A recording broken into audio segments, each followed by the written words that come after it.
लोक नायक जयप्रकाश नारायण की जयंती के बहाने उत्तर प्रदेश की सियासत में उबाल आ गया है। जेपी की मूर्ति पर माल्यार्पण को लेकर दिन भर महाभारत छिड़ी रही। नमस्कार, मैं हूं आपके साथ कंचन जसवानी। आप देख रहे हैं स्पेशल रिपोर्ट। स्पेशल रिपोर्ट में आज यूपी की उस खबर के बारे में चर्चा कर रहे हैं जिसकी शुरुआत तो लखनऊ से हुई है, लेकिन इसकी गूंज दिल्ली तक पहुंची है। जेपीएनआईसी को लेकर दिन भर हंगामे के हालात बने रहे। समाजवादी पार्टी के कार्यकर्ता सड़क पर जमकर विरोध प्रदर्शन करते हुए नजर आए। अखिलेश के घर के बाहर भी भारी पुलिस बल तैनात हुआ, जमकर बवाल भी हुआ। हालात को बिगड़ता देख प्रशासन ने जेपी की मूर्ति को अखिलेश यादव के आवास के पास पहुंचाया, जहां उन्होंने जेपी की जयंती पर उन्हें माल्यार्पण किया। लेकिन इस दौरान अखिलेश यादव ने एक तीर से दो निशाने लगाए हैं। पहला निशाना उत्तर प्रदेश की योगी सरकार पर लगाया है। अखिलेश ने यूपी सरकार के खिलाफ जमकर हल्ला बोला, कई मुद्दों को लेकर तीखा प्रहार भी किया है। लेकिन जेपी के बहाने अखिलेश यादव ने नीतीश कुमार को भी घर वापसी का न्योता दे दिया। अखिलेश ने नीतीश को जेपी का सच्चा सिपाही बताते हुए कहा कि वो बीजेपी के साथ क्यों हैं, उनको तो बीजेपी का साथ छोड़ देना चाहिए। बस अखिलेश के इसी बयान से लेकर लखनऊ से लेकर दिल्ली तक सियासी पारा हाई हो गया है। आइए अब आपको वो बयान सुनाते हैं जो अखिलेश यादव ने नीतीश कुमार को लेकर दिया था, जिसके बाद सियासत और भी ज्यादा गर्मा गई। बिहार के मुख्यमंत्री जी भी हैं, समय समय पर जननायक जयप्रकाश जी, उनके बारे में और उन्हीं के आंदोलन से वो निकले हैं।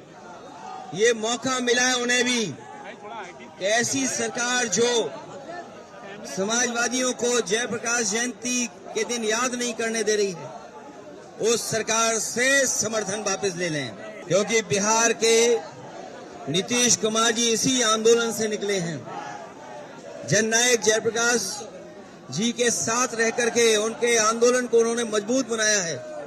समाजवादी चिंतक जयप्रकाश जी, समाजवादी विचारक, आजादी की लड़ाई में भूमिका निभाने वाले, गांधी जी के साथ रह करके उस आंदोलन को और बढ़ाने वाले, ऐसे लोगों को आज हम सम्मान से रोक रहे हैं। लेकिन हम समाजवादी लोग जिस तरीके से सम्मान देते रहे उसी तरीके से सम्मान करते रहेंगे, क्योंकि नवरात्र है, त्योहार है। इसकी आपको बहुत बहुत बधाई देना चाहता हूँ।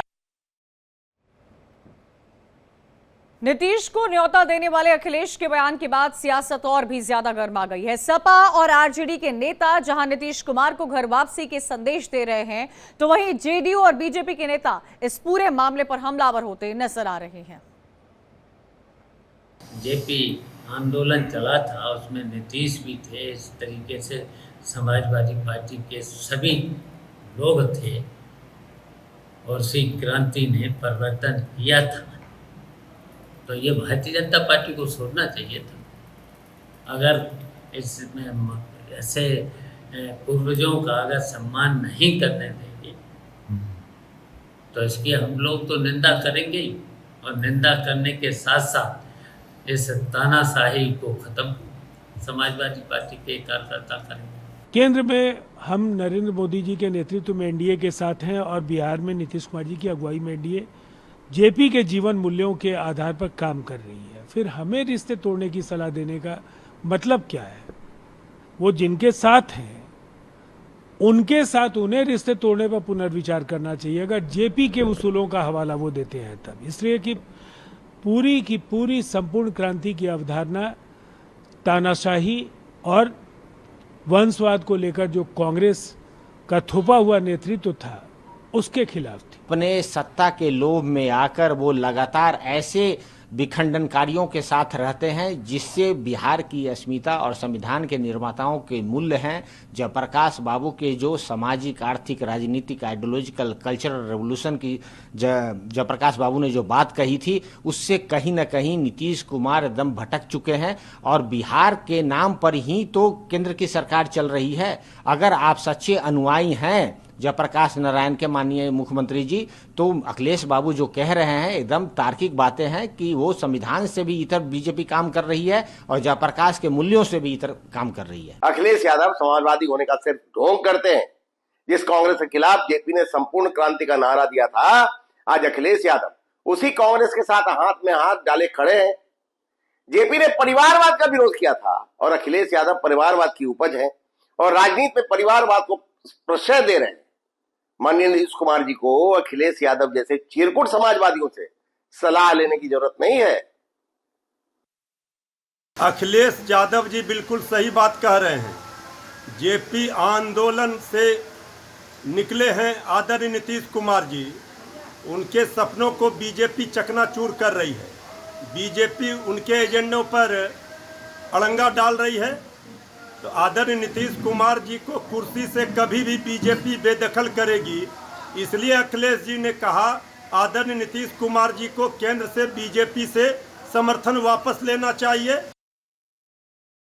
चलिए, तो जेपी के बहाने नीतीश पर निशाना साधने की कोशिश की गई है और इसी को लेकर चर्चा करेंगे। प्रोफेसर भुवन जोशी, प्रवक्ता समाजवादी पार्टी से हमारे साथ जुड़ गए हैं। Saurabh Dubey, political analyst. मनीष यादव जी है, जेडीयू के प्रवक्ता, वो भी हमारे साथ जुड़ गए। आप तीनों का बहुत बहुत स्वागत है। सबसे पहला सवाल मनीष यादव जी मेरा आपसे ही होगा, क्या वापसी होगी? क्योंकि आपको तो खुला तौर पर यहाँ पर बात रखी जा रही है, मांग रखी जा रही है। जी शुक्रिया। आज मैंने भी कई वीडियो में अखिलेश जी के सुना बोलते हुए। सबसे पहले तो मैं बता दूं कि आज जयप्रकाश जी की, लोकनायक जयप्रकाश जी की जयंती पर आपके चैनल के माध्यम से हम उन्हें नमन प्रकट करते हैं और हमारे नेता आदरणीय नीतीश कुमार जी भी आज सुबह ही जेपी जी के प्रतिमा पर जाकर माल्यार्पण किया और उनको नमन किया। देखिए, बड़ा दुखद बात है कि आज जो अखिलेश यादव जी जिस बात की चर्चा कर रहे हैं, आज जो लोकनायक जयप्रकाश जी किसके खिलाफ आंदोलन किए? इंदिरा गांधी जी के खिलाफ। और जेपी जी का क्या मूल्य था? भ्रष्टाचार, परिवारवाद, तानाशाह। लेकिन आज दुर्भाग्य ये है कि जिस कांग्रेस के खिलाफ लोकनायक जयप्रकाश जी ने बिगुल फूंका था, आज उन्हीं लोग के ये लोग साथ बैठकर और इस तरह की बातें कर रहे। तो दोनों बात कैसे चलेगा? आप साथ कांग्रेस के साथ चुनाव भी लड़ेंगे और फिर आप कह रहे हैं कि हम भ्रष्टाचार के खिलाफ, तो दोनों बात कैसे चलेगा? आप एक तरफ जेपी जी की भी बात कर रहे हैं, उनके मूल्यों की भी बात कर रहे हैं, लेकिन जेपी जी जिनके खिलाफ बिगुल फूके थे, उनके साथ रहकर आप कैसे इन बातों की चर्चा कर सकते हैं? ये तो प्रोफेसर भुवन जोशी जी बताएंगे, वो अच्छे से इस बात पर अपनी राय रख पाएंगे कि कांग्रेस के खिलाफ जिन्होंने आंदोलन छेड़ा था उसी के साथ समर्थन में आज सरकार है आप लोगों की, एक साथ मिलकर चुनाव मैदान में उतरते हैं आप लोग। और अब तो नीतीश कुमार की भी यहाँ मांग रखी जा रही है आपकी तरफ से कि वापसी कर लें, भाजपा का समर्थन छोड़ दें, विड्रॉ कर लें। सर, एक बात बहुत अच्छी कही, तानाशाह शब्द का इस्तेमाल करा। और तानाशाह क्या होता है ये प्रदेश और देश ने देखा। आज समाजवादियों के नायक, संपूर्ण क्रांति के नायक, जननायक, उनकी जयंती पर नमन करने को रोका जा रहा है विपक्ष के लोगों को। तो मुझे लगता है जो संपूर्ण क्रांति का नारा जेपी साहब ने दिया था वो आज भी प्रासंगिक होता है। और यही तानाशाही होती है कि लोकतंत्र में अपने विपक्ष के लोगों को आप महापुरुषों का सम्मान ना करने दे, तानाशाही का रवैया बनाए, पूरे बैरिकेड लगा दिए जाए, पूरी उसकी वो कर दी जाए। तो मैं पूछना चाहता हूं ये सरकार किस दिशा और दशा में काम कर रही है, ये देखने का काम करो। और माननीय अखिलेश यादव जी ने क्यों न्योता दिया आज उनको, ये भी एक कारण जानना पड़ेगा। वो इसलिए दिया कि आदरणीय नीतीश जी जयप्रकाश जी के आंदोलन से नेता है, ये बात देश से छुपी नहीं है। ये माननीय अखिलेश यादव जी का बड़कपन है कि उन्होंने कहा कि उन सभी लोगों को एक साथ आना चाहिए जो लोग जेपी को मानने वाले लोग हैं। निश्चित तौर पे हम समाजवादियों की जिम्मेदारी थी, इसीलिए हमने बनाने का काम करा। 7.5 साल में ये भारतीय जनता पार्टी ने उसको उस पर माल्यार्पण करने नहीं दे रही है, उसको बंद कर रहे हैं। क्या जयप्रकाश नारायण जी के विचारों को रोका जा सकता है बैरियर लगाकर? क्या उनमें टीन के फट्टे लगाकर, कभी 8 फुट का गेट, कभी 12 फुट का गेट? क्या ये छलांग प्रतियोगिता कराने के लिए योगी सरकार है?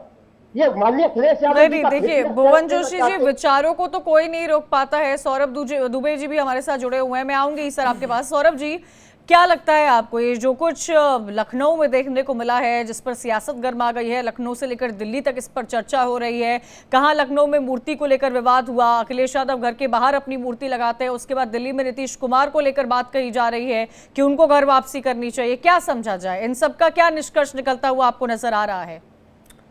देखिए, अगर स्वर्गीय जेपी जी इस समय जिंदा होते तो निश्चित रूप से वो बहुत दुखी होते, जिस प्रकार से राजनीतिक घटनाक्रम आज का रहा और राजनीति में भी लगातार जो गिरावट देखने को मिल रही है। देखिए, आदरणीय अखिलेश यादव जी उन्होंने एक फरमान जारी किया कि हम जाएंगे माल्यार्पण करने के लिए वहाँ। अच्छा, वो ऐसी जगह पर किया जो पहले से ही कई सालों से वो बंद पड़ी हुई है जगह, वहाँ पर प्रशासनिक व्यवस्था से इजाज़त भी नहीं ली उन्होंने। अगर कायदे से, मैं तो कह रहा हूँ, अगर आपको जाना था माल्यार्पण करने, ठीक है, कोई बात नहीं, कम से कम प्रशासनिक व्यवस्था से आप इजाज़त ले लेते। अगर प्रशासनिक व्यवस्था से आप इजाज़त एक दिन पहले ले लेते तो आज सुबह ये ड्रामा करने की जरूरत नहीं पड़ती। भाई वो कह देते कल आपको मिलेगी कि नहीं मिलेगी, तो कल ही तय हो जाता। लेकिन आपने 10 बजे कार्यकर्ताओं को जो है 9:30 बजे आह्वान कर दिया कि आप लोग आइए और मैं चलूंगा, और आप 10:30-11 बजे तक अपने घर से ही नहीं निकले माल्यार्पण। जब आप निकलते हैं तो उनकी प्रतिमा लेकर के निकलते हैं। तो आप बताइए कि क्या वास्तव में जो उनकी शिक्षा थी जयप्रकाश नारायण जी की, जो उनके आदर्श थे, क्या उन आदर्शों को आप त्याग के चल रहे थे या उनको साथ लेके चल रहे थे? मैं इसलिए इतना गंभीर प्रश्न पूछ रहा हूं क्योंकि जिस प्रकार से जब जयप्रकाश नारायण जी हमेशा से जो राजनीति के अंदर जो है उनका व्यक्तित्व जो है वो प्रेरणा स्रोत रहा है, लेकिन आपके जो अभी वर्तमान समाजवादी पार्टी की राजनीति रही है, चाहे वो अयोध्या का एक कांड रहा हो जिसके अंदर एक महिला के शोषण करने वाले व्यक्ति को एक सांसद जो है वो बचाने की कोशिश करते हैं, चाहे वो कन्नौज की घटना रही हो, चाहे वो आपराधिक छवि के लोग जब पकड़े जाते हैं तो उसमें यादव की जाति ढूंढी जाती है। देखिए, विचार बड़े होते हैं, मूर्ति पे माल्यार्पण करना तो एक प्रतीकात्मक चिन्ह है, लेकिन विचारों को त्यागना, जिन्होंने विचार त्याग दिए, जिनकी जब आपने राजनीतिक जन्म लिया था तो उनके विचारों से लिया था, और कहीं ना कहीं जो है जिस प्रकार से आप नीतीश कुमार जी को सलाह दे रहे हैं, मैं तो आपको सलाह दूंगा, आप जिनके साथ गठबंधन किया ना, उन्होंने नीतीश कुमार जी को जेल में डाला था। पहले आप उनसे गठबंधन तोड़ दीजिए अपना, फिर नीतीश कुमार जी को आप जो है निमंत्रण दीजिए। निमंत्रण जो है जो इस प्रकार से आप दे रहे हैं, नीतीश जी कैसे स्वीकार कर लेंगे? जिनको उन्होंने जेल में डालने वाले लोगों के साथ आप इसका जवाब देंगे। रहे हैं। प्रोफेसर जोशी जी, ये तो आप पर सरासर आरोप लगाते हुए नजर आ रहे हैं कि आप लोग ड्रामा करने की कोशिश कर रहे हैं। क्या कहा जाए, जो प्रदर्शन समाजवादी पार्टी का रहा लोकसभा चुनाव में, जिस तरह से सीटों पर ऐलान किया गया है, गठबंधन को लेकर कई सारी बातें हुई है, इन तमाम चीजों को लेकर क्या ये कहा जाए कि वाकई अटेंशन सीख करने की कोशिश की जा रही थी, जो आरोप सौरभ जी लगाते हुए नजर आ रहे हैं कि पूरा प्लान्ड स्क्रिप्टेड ड्रामा है? देखिए, मैं कहना चाहता हूं, कोई भी राजा होता है और कोई नेता होता है, अगर उसको कोई मारता है तो उसके जो सलाहकार होते हैं मानते हैं। माननीय योगी जी ने अपने इतने अच्छे सलाहकार रखे, विपक्ष को जरूरत ही नहीं है। सुबह दुबे जी मेरे साथ थे, इन्होंने सुबह एक बहुत अच्छी बात आपके चैनल में कही थी, हमारे विपक्षी, लेकिन जो अच्छी बात है उसका सम्मान करना अगर कोई जानते हैं तो समाजवादी। इन्होंने कहा क्या जरूरत थी, माननीय अखिलेश यादव जी स्वयं चले जाते, प्रोटोकॉल के तहत चले जाते और माला अर्पित कर रहे। ये बात दुबे जी की मानने के लायक, ये दुबे जी ने आप ही के चैनल में कही, इसलिए मैं इस बात को कोट कर रहा हूं। लेकिन निश्चित तौर पे सरकार के जो सलाहकार थे वो क्या दिखाना चाहते थे? वो ये दिखाना चाहते थे कि महापुरुषों का सम्मान ना करके योगी जी बड़े हो जाएंगे। अरे योगी जी ऐसे बड़े नहीं होंगे, आपको सम्मान करना पड़ेगा, उनकी राह पर चलना पड़ेगा। हमारे अटल बिहारी वाजपेयी हो सकता है पॉलिटिकल शत्रु हो, लेकिन मैं आपसे कहना चाहता हूं उनके माल्यार्पण करने के लिए हम लोग जाना चाहते हैं। क्यों नहीं जाते? हम जाते हैं। उसकी क्या हुआ, उसकी तस्वीरें क्या रही, वो सबने देखी। लेकिन प्रोफेसर जोशी जी, आप इसका तो जवाब दीजिए, जो नीतीश कुमार को न्योता भेजा गया है वो ऐसे वक्त पर भेजा गया है जिस पर सवाल खड़े किए जा रहे हैं, क्यों भेजा गया है? सबसे पहले तो ये रीजन क्लैरिफाई कीजिए। देखिए, आज का जो दिन था वो उनका दिन है जो जिनके प्रेरणा स्रोत नीतीश जी के और हमारे प्रेरणा स्रोत जयप्रकाश जी हैं, और जेपी मूवमेंट से माननीय नीतीश जी निकले। तो जब कौन सा मूवमेंट, किसके खिलाफ आंदोलन किया था जोशी साहब उन्होंने? आंदोलन किसके खिलाफ था ये भी बता दीजिए। मैं इंटरफियर नहीं।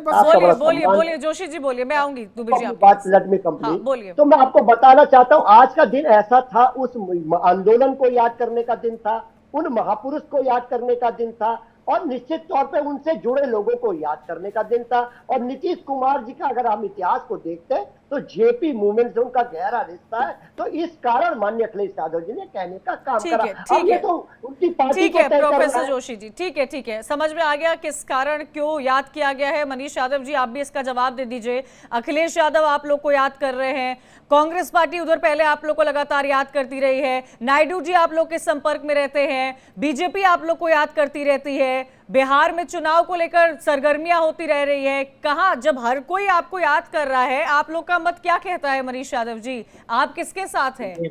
बहुत पॉपुलैरिटी बढ़ती जा रही है आप लोगों की। आज हमारे नेता नीतीश कुमार जी की लोकप्रियता आज नहीं है, हमारे नेता की लोकप्रियता हर समय है और पहले भी थी और आज भी है। लेकिन दुख इस बात की है कि जिस वक्त हमारे नेता एक भारत में एक बड़ा चीज करने का प्रयास कर रहे थे, तो उस वक्त ये लोग दिल में ताड़े देख रहे थे और कांग्रेस को आगे कर रहे थे। खैर, मैं पीछे की बातों पर नहीं जाना चाहता हूं। मूल बात यह है कि जयप्रकाश जी की राजनीति में आपातकाल के खिलाफ बिगुल क्यों फूका, किनके खिलाफ फूका, और नीतीश जी जेल में गए तो किनके कारण जेल में गए। अभी ये तानाशाही की बात कर रहे थे। तानाशाही वो था कि जब जयप्रकाश जी आंदोलन का शुरुआत करते हैं तो सीधे उठा के जेल में डाल दिया जाता है, किसी को बोलने का अधिकार नहीं था। आप जो ये भी मीडिया में आके बोल रहे हैं, ये भी अधिकार नहीं था। इसकी बात करिए ना, और तानाशाह की बात कर रहे हैं हमारे यादव जी। प्रोफेसर जी यही तो कह रहे हैं कि आज के दिन याद किया, उन तमाम लोगों को याद किया जो एक ही मन से एक साथ खड़े होकर तब की कांग्रेस गवर्नमेंट के खिलाफ, इंदिरा गांधी के खिलाफ आवाज उठाए थे। तो आज के दिन क्या फोन वोन पर बातचीत हुई है आप लोगों की, नीतीश कुमार की हुई है अखिलेश यादव से?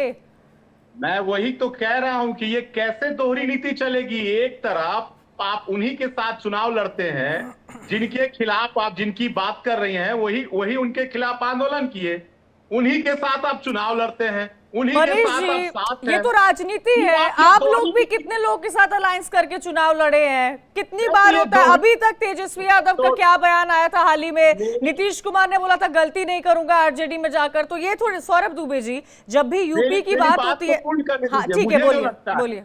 मुझे जो लगता है, जहां तक सम्मान करने की बात है, हमारे नेता तो आज नीतीश कुमार जी गए, सुबह में ही गए, माल्यार्पण किया उन्होंने, तो कहां किसने रोका? ठीक है, यानी कि अखिलेश यादव के साथ मिलकर नहीं करेंगे। ठीक है, बात है राजनीति। ठीक है, मैं आऊंगी प्रोफेसर साहब, मैं आपके पास से आऊंगी। सौरभ दुबे जी, ठीक है, यूपी की जब भी बात होती है और किसी भी सब्जेक्ट को लेकर बात हो, बिहार उसके साथ जोड़ा जाता है। गानों में भी यूपी बिहार होता है, पॉलिटिकल एनालिसिस में भी यूपी बिहार होता है।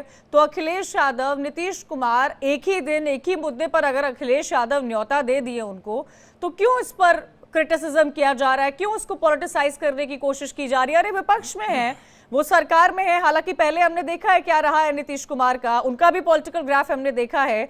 तो उनकी तरफ से अगर कोई पहल करने की कोशिश की गई है जो कांग्रेस की तरफ से चूक गई हो, तो इस पर क्यों क्रिटिसिज्म मिल रहा है उनको? देखिए, सबसे पहली बात तो जो जयप्रकाश नारायण जी हैं वो किसी एक पार्टी तक सीमित नहीं है।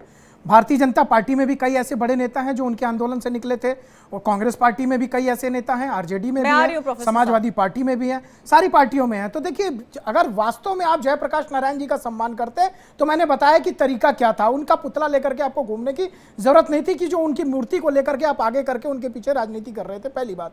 दूसरी बात, शुद्ध रूप से देखिए राजनीति है। जिस प्रकार से भारतीय जनता पार्टी को हरियाणा में जीत मिली है और उसके बाद 10 विधानसभा के उपचुनाव होने वाले हैं, तो वहां पर कहीं ना कहीं नीतीश जी के वोट बैंक को तलाशने की कोशिश ये कर रहे हैं, क्योंकि इनको पता है कि कांग्रेस पार्टी से कोई लाभ तो होने वाला इनको है नहीं। अब ये गठबंधन में अगर नीतीश समाजवादी का भी अपना वोट बैंक है दुबे जी, उससे लाभ नहीं होगा ना, उससे लाभ नहीं होगा, क्योंकि लोकसभा के जो चुनाव है वो भी तो सबके सामने, तब भी आप लोग ऐसे बोल रहे थे लाभ होगा नहीं मैं होगा। वही बोल रहा हूं आपको। देखिए, जब लोकसभा के चुनाव के परिणाम उन्होंने जो हासिल किए हैं वो निश्चित रूप से किस पे किए हैं? संविधान पे, आरक्षण पे, दलित पे, पिछड़ा पे। तो जो पिछड़ों का एक चेहरा मानते हैं नीतीश कुमार जी को, कहीं ना कहीं वो चाहते हैं कि जिस प्रकार से, देखिए यहां पर हरियाणा में तो रिजल्ट उल्टा हो गया ना। अगर वास्तव में लोकसभा के चुनाव अगर सही मुद्दों पर होते और इन बातों पर ना होते कि जो एक भ्रम का भूत खड़ा किया गया था संविधान को लेकर, पॉलिटिकल लैंडस्केप ही डिफरेंट है दुबे जी। यूपी हरियाणा का कैसे कंपैरिजन कर सकते हैं? नहीं कर सकते उसका। मैं कंपेयर कर सकते हैं, पिछड़ी जाति की जो बात करते हैं, ठीक है जोशी जी, उसका असर नहीं होगा। सौरभ दुबे जी प्लीज। जोशी जी, क्या क्या कहा जाए, क्या जो लोकसभा में समाजवादी पार्टी का प्रदर्शन रहा है, क्या समाजवादी पार्टी ने जो चर्चा की और लगातार सुर्खियों में बनी रही है, क्या 10 सीटों पर जो उपचुनाव होने वाले हैं, क्या ये भी ये जो तस्वीरें सामने आई है, लगातार पॉलिटिकल एनालिस्ट भी आप लोग पर आरोप लगा रहे हैं कि आप लोग ड्रामा कर रहे हैं, वोट साधने की कोशिश कर रहे हैं, क्या समझा जाए? तरक्की से परेशानी हो रही है क्या? देखिए, दुबे जी जो है बंद आंखों से राजनीति करते हैं, हम खुली आंखों से राजनीति करते हैं। जरा देखे तो सही स्कोर, चिल्ला चिल्ला के भारत को बता रहा है, विश्व को बता रहा है। 46 सांसदों की पार्टी हम लोग हैं।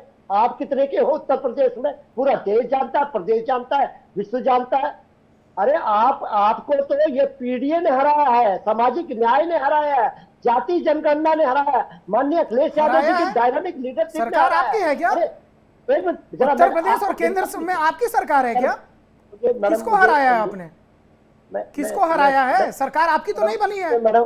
आपको निश्चित रूप से कुछ सीटें। सौरभ जी प्लीज एक एक करके बोलिए, डाइवर्ट हो जाते हैं। मैं इस तरह की बहस नहीं करता। बोलिए बोलिए जोशी जी, नहीं अपनी बात पूरी करिए। मुद्दों की बहस नहीं करते, आएंगे ना आपके पास बैन मुद्दों की बहस नहीं करते, अब पता है मुझे। मैं नहीं आऊंगा, मैं अगर आप आगे आज एक एक करके बोलिए प्लीज। जोशी जी आप अपनी बात पूरी करिए, मैं सौरभ जी आपके पास प्लीज एक सेकेंड। सौरभ दुबे जी एक एक करके बात कीजिए, जोशी जी आप अपनी बात पूरी कीजिए, बोलिए।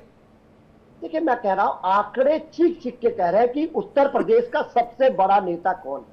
माननीय अखिलेश यादव जी आंकड़े लेके बैठे हुए हैं। अगर राजनीति खुली आंखें से करनी है तो आप कर लीजिए। और आपको बताना जोशी जी, उत्तर प्रदेश का सबसे बड़ा नेता अखिलेश यादव नहीं है, इतना भी एग्जैजरेट मत कीजिए सर, इतना भी मत कीजिए। ठीक है, आपके आंकड़े बड़े हैं, आपका वोट परसेंटेज बड़ा है, लेकिन ऐसी नहीं, जो जिसकी गवर्नमेंट है उसका तो नाम लेंगे ना। आप तो ये भी कह देंगी कि भारत की तीसरे नंबर की पार्टी हमारी नहीं है। नहीं, मैं ये इस तरह की टीका टिप्पणी मत कीजिए, लेकिन उत्तर प्रदेश में जिसकी सरकार है उसकी बात की जानी चाहिए। ऑपोजिशन में है, अच्छे आंकड़े लाए हैं, इसका जिक्र हमेशा हम लोगों ने किया है। मनीष यादव जी क्या समझा जाए, क्योंकि देखिए क्या आपको लगता है कि समाजवादी पार्टी की तरफ से ये एक पॉलिटिकल टैक्टिक था जो पार्टी ने अपनाया है, और कई सारे कार्यकर्ता, हजारों की तादाद में कार्यकर्ता नजर आए हैं। सुबह से लेकर लखनऊ में जो कुछ हुआ है, आज दिल्ली में उस पर चर्चा हो रही है और हर जगह चर्चा हो रही है। चर्चा होना लाजमी भी है क्योंकि बात नीतीश कुमार की हो रही है। तो आपको क्या लगता है आने वाले वक्त में कुछ उलट पुलट देखने को मिलेगा क्या?